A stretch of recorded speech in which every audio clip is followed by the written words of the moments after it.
Rashmika Mandanna Vijay Devarakonda combination సినిమాలకు చాలా మంది ఫ్యాన్స్ ఉన్నారు. అంతేకాదు ఈ ఇద్దరి మధ్య ఏదో ఉందని ఎప్పటి నుంచో గాసిప్స్ ఉన్నాయి. గీతా గోవిందం హిట్ అయిన తర్వాత వీరిద్దరూ ప్రేమలో ఉన్నారనే వార్తలు జోరుగా ప్రచారంలోకి వచ్చాయి. అయితే దీనిపై వారిద్దరూ ఇంకా స్పష్టమైన సమాధానం ఇవ్వలేదు. అయితే వీరిద్దరూ కలిసి హాలిడే, ఫారిన్ ట్రిప్లకు వెళ్ళినట్లు రుజువులు కూడా సోషల్ మీడియాలో చక్కర్లు కొడుతుంటాయి. అయితే వీరి బంధాన్ని ఇంకా అధికారికంగా ప్రకటించలేదు.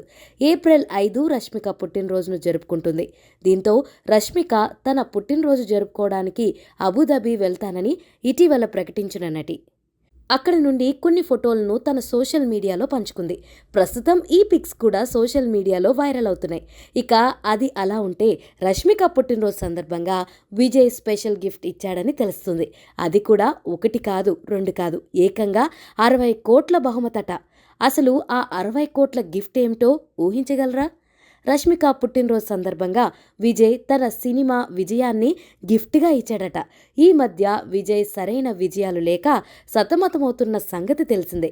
కాగా ఫ్యామిలీ స్టార్ మంచి రెస్పాన్స్ దక్కించుకుంటుంది. ఈ నేపథ్యంలో ఫ్యామిలీ స్టార్ సినిమాను రష్మిక బర్త్డే రోజున విడుదల చేసి అలా ఈ సినిమా విజయాన్ని ఆమెకు గిఫ్ట్గా ఇచ్చినట్లు నెటిజన్లు కమెంట్ చేస్తున్నారు.